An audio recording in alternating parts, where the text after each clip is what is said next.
pesanan ulama-ulama kita. Dia kata apa? Dia kata apabila kita nak ceburi satu-satu jamaah, maka lihat kepada jamaah tersebut ada tak amrun bil ma'ruf wa nahyun 'anil munkar. Ada ke tidak? Kalau ada, suruh buat baik saja. Tapi kalau maksiat kita sangka baik. Tak boleh. Pasal apa? Bila nampak maksiat saja, kemungkaran saja, wajib cegah dengan mulut, dengan tangan, dengan mulut. Tak mampu sangat baru dengan hati. Nampak kan? Dia suruh orang semayang lah. Semayang tuan-tuan lah, semayang tuan-tuan. Tuan-tuan sedekah banyak-banyak tuan-tuan. Ni hari Jumaat pula tuan-tuan, mai pakat kita sedekah. Jom tuan-tuan kita pesan-pesan dekat sahabat kita, ad-din, an-nasihah sebagainya. Tapi sekiranya yang buat maksiat, pasal apa kita tak larang, pasal apa kita tak tegur? Tak boleh lah. Kita mau sangka baik lah. Kan? Mungkin mereka tak buat maksiat. Apa depan kita dia buat maksiat. Terang-terang. Ini pesanan ulama kita. Kan? Kalau tak ada salah satu, ada satu sahaja, maka jangan ceburi. Maka jangan terlibat dengan jamaah tersebut. Sebab tidak ada berkat. Yang berkat iaitu ada konsep dua ini. Iaitu tegakkan ma'ruf dan cegah kemungkaran.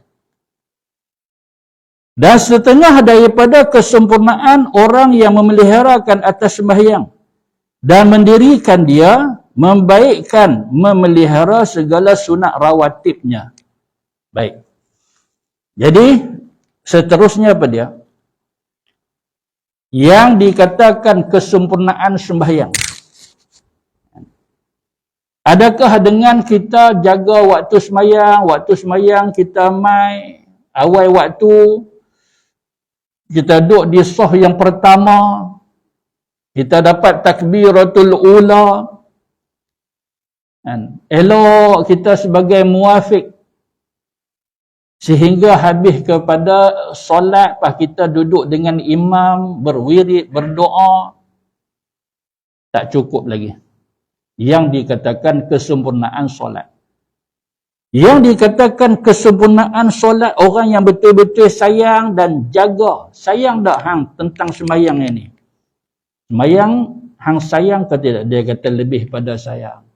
And bila ada ruang, peluang sahaja, saya akan dirikan solat. Walau di tempat kerja, walau di mana saja berada. Dan memang terbukti, kita tengok memang dia jaga.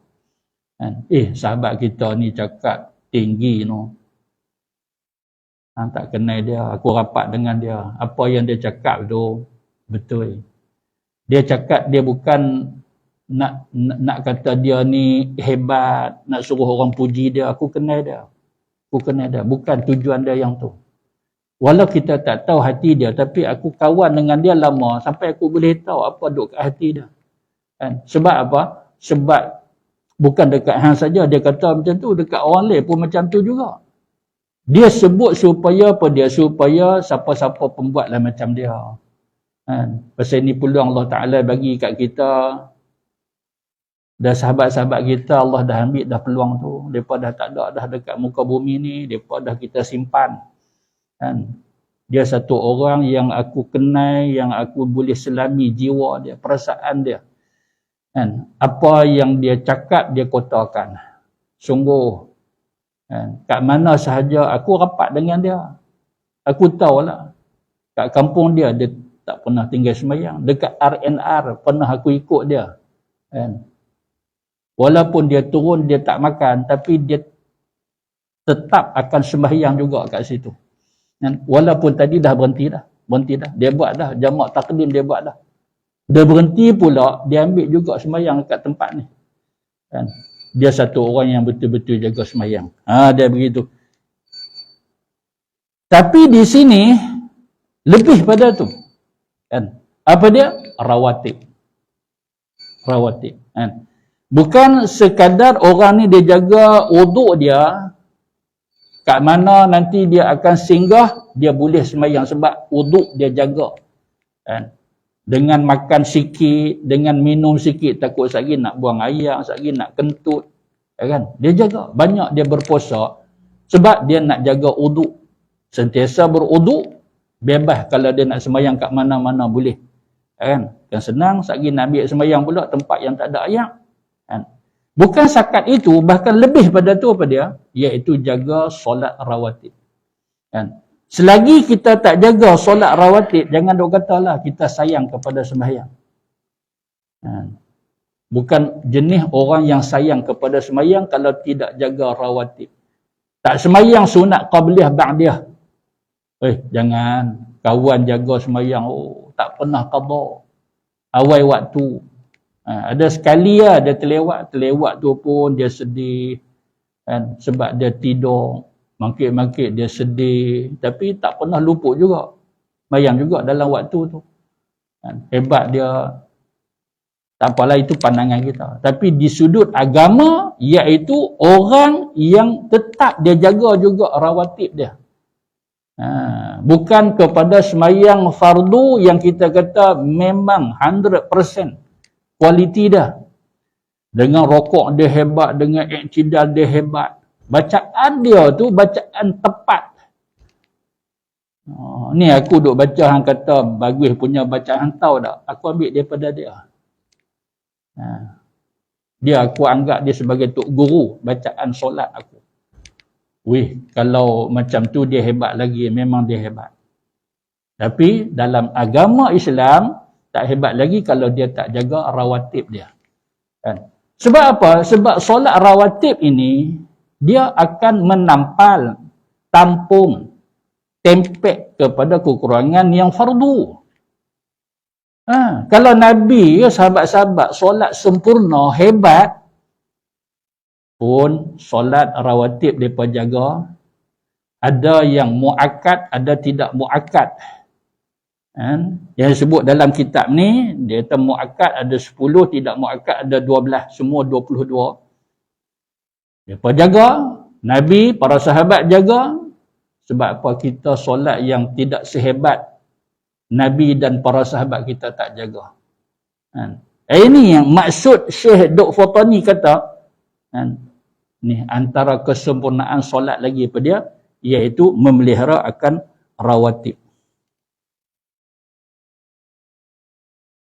Segala sunat yang dituntut oleh syarak mengejarkan dia dahulu daripada sembahyang fardu dan yang kemudiannya. Maksudnya kita kata yang mengiringi solat fardu. Sama ada yang jenis sebelum sembahyang dan satu lagi yang jenis selepas daripada sembahyang yang disebut qabliyah dan juga satu lagi ba'diyah. Tapi bukan semua sembahyang ada dua-dua. Tak ada, bukan semua. Yang ada qabliyah, lepas dia kena ada ba'diyah, bukan semua. Contoh dia macam subuh. Subuh tidak ada ba'diyah. Dia ada qabliyah je. Asar satu lagi. Dia tidak ada ba'diyah. Maksud solat sunat selepas tak ada. Tapi sebelum ada. Dan inilah yang kita sebut tadi. Apa dia? Rawatib ini dia akan menyempurnakan akan kekurangan yang fardu. Kerana yang demikian itu segala sunat ia menampalkan kekurangan fardunya. Apa dia? Rawatib tadi. Sebab tu kita kena jaga dah. Macam mana kita jaga solat fardu kita 5 waktu sehari semalam, bagi bagus, dah bagus dah, bagi bagus lagi. Bagi elok lagi, bagi sempurna lagi. Biasa-biasa ada juga kita duk lewat, tak mau. Jangan dah lewat dah. Jangan duk lewat dah, pas kita dapat soft yang pertama pula, kita duk tunggu saja. Imam takbir kita sambut. Habis-habis imam kabbara fakabbiru, Nabi kata bila imam takbir kamu takbir. Dia tak pernah luput yang tu. Ni kadang biar dulu, biar duk main baju lagi. Kan? Jalan macam tak apa nak jalan, lambat. Kan? Kecuali kalau dia uzur, tu cerita lain. Diri rebah, diri rebah. Jalan elok tiba-tiba lutut jadi lembek, rebah jatuh. Itu lain. Itu tak sihat. Kan? Ni saja jalan, lepas tu unduk sikit, tapak 2, unduk 3, itu main lah. Itu main. Kan? Akhirnya tak dapat sah yang pertama. Tak mau macam tu, walaupun dia main awal. Kan? Begitu. Jadi sempurnakan yang tu dulu, lepas tu tambah satu lagi yang nama dia rawatib. Maka apabila jatuh pada fardu kekurangannya atau cedera, kan, kekurangan atau ada cacat celah pada sembahyang fardu sebab sedikit khusyuknya. Pasal apa? Sebab tak berapa khusyuk. Mungkin khusyuk dia ketika berdiri. Bila rokok, dia jadi tak khusyuk. Kan? Diri tu elok lah. Tengok tempat sujud dia. Kan? Mungkin macam tu. Tak ingat apa-apalah. Ingat apa yang dia baca daripada surah Fatihah, surah-surah atau ayat yang dia baca. Atau imam baca, dia ingat makna-makna. Dia pun tahu juga. Surah tu dia hafal juga. Dia tahu makna. Tapi time apabila dia rokok, dia jadi tak khusyuk. Kan? Dia tengok kaki sebelah kanan dia. Awak kembang pelik. Nampak? Dia tengok pula kaki kiri. Kan? Sebelah dia ni. Semayang jemaah. Bayang jemaah. Kan? Bilik kaki orang dia kata, apa panjang tak kerat kuku. Nampak? Gitu. Itu contoh dia. Lingkup semayang dia. Atau macam mana nak bagi elok balik? Rawatib lah. Rawatib pula tak buat. Dia kata tak payah. Janji mai awal. Apa janji mai awal? Kat situ dah rosak dah semayang kita. Bilih dia pandai. Mula dia tak bagi kita semayang. Dia ni kuat sungguh. Boleh pula kalah lah aku. Tapi dia tak ngaku kalah lagi. Dia bagi pula kita rosak ketika rokok. Jadi macam tu. Dia betul. Tak pergi sujud pula tengok apalah tonggek pelik. Mana? Dia dosa yang kedua kan. Atau dia dosa yang pertama. Depan. Belakang betul-betul belakang imam. Dia kata apa imam ni spender tak pakai. Tak mahu. Nampak yang tu semua karut. Kan? Boleh khusyuk kau macam tu? Khusyuk apa tu? Duk nilai orang lain kan. Jadi macam mana nak bagi elok balik? Rawatib. Rawatib. Jadi tu contoh-contoh. Tuan-tuan boleh buat sendirilah. Apa contoh? Yang pentingnya perkara-perkara yang kita sebut ini tidak memberi khusyuk kepada solat dia. Maka macam mana nak bagi elok semula? Rawatib lah. Ini. Jadi kalau orang tu dia sayang kepada semayang dia. Nak bagi elok, nak tunjuk ke Allah Ta'ala ini kualiti solat dia. Maka perlu kepada rawatib. Sememangnya macam tu lah. Takkanlah kita nak dapat khusyuk macam sahabat dulu. Kalau sahabat dulu hebat. Hebat pun rawatib mereka jaga. Itu lah. Kita jadi kita tengok balik dengan diri kita. Macam mana ni pelik sungguh ni. Kita tak apa jaga. Mereka yang kualiti solat pun mereka jaga. Khusyuk mereka ni khusyuk yang teramat. Dan kita dah sebut dah dulu beberapa kisah. Abdullah bin Zubair. Abdullah bin Zubair.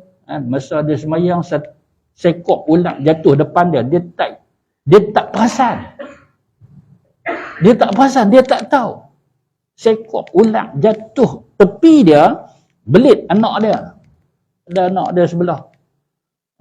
Dia tepuk-tepuk, anak dia mula tidur, dia pun semayang. Ulang jatuh, belit anak dia. Dia tak perasan. Kita, tak apalah, belit lah. Kita cabut. Bunyi belakang pun sedap, tambah bunyi depan. Jatuh selungguk, ulang sawah depan dia. Belit anak dia. Khusyuk mereka ni. Khusyuk yang kita pun tak tahu. Macam mana mereka khusyuk tu sampai ke tahap itu. Bila solat saja, apa lain tak ada. Yang ada apa dia? Yang ada kebesaran Allah je. Itu hebat mereka. Pun mereka jaga solat rawatib. Dan ketiadaan hadir hati. Maksudnya lalai. Lalai daripada demikian itu. Habis. Hati dia lalai. Teringat ni tambah tugas dia banyak. Ada lagi tugas masuk. Ni dekat-dekat nak semayang ni. Pek. Dia punya mesej dia bunyi macam tu. Pek. Kan? Kita ada ingat bunyi macam orang duk jual roti menggali tu. Kan? Dia punya handset dia bunyi macam tu. Tak apa, lantak habis dia minat bunyi tu. Kan? Yang ni pula ingat kat dah settle semua dah nak rehat malam ni. Dapat pula. Terbawa-bawa dalam semayang dia. Kan? Apa tu? Tak apa. Habis salam cabut keluar. Semayanglah rawatib. Supaya pada supaya minta kepada Allah Ta'ala, solat ni ya Allah, walaupun tak apa nak kualiti juga, minta supaya elokkan balik sembahyang fardu aku tadi. Doa kepada Allah Ta'ala. Begitu. Adalah segala sunatnya itu menyempurnakan yang demikian kurangnya dan membaikkan bagi demikian cedera itu, kekurangan itu ataupun cacat celah pada solat itu. Dan jikalau tiada sunatnya, maka tinggallah, jadilah sembahyang fardunya itu kurang. Allah kata, hei malaikat, cuba tengok kepada solat hamba aku ini. Ada sunat dia. Tengok kalau ada, bolehlah nak tampal bagi elok. Kalau tak ada, jadilah solat fardu je kurang. Dan cedera dan cacat dan luputlah ia daripada fadilat yang amat besar yang dijanjikan bagi orang yang mengejarkan dia, orang yang mendirikan solat. Macam-macam kelebihan Allah Ta'ala sedia ke dia, maka ganjaran itu luput. Apa dia? Antaranya iaitu nur, cahaya, burhan, keterangan, bukti yang menyatakan dia ni adalah orang yang baik di sisi Allah Ta'ala dan sebagainya, luput. Maka rugilah dia. Rugi lagi. Kita sembahyang tak pernah tinggal, rugi. Sebab apa? Sebab ada cacat celah pada solat kita. Kalau kita tak buat solat rawatib. Rawatib yang kita sebut tadi, solat sunat yang mengiringi fardu. Tapi kita kena tahu ada yang muakkad, yang amat dituntut, ada yang tidak dituntut sangat. Tidak dituntut sangat, tapi janganlah tak buat. Tapi kalau ikut, kita buat dulu yang dituntut. Sampai kita memang dah biasa sangat, tak pernah duk tinggal dah. Dan tambah pula dengan yang tidak muakkad. Dan bagi orang yang mengerjakan dia, dapat darjat yang tinggi.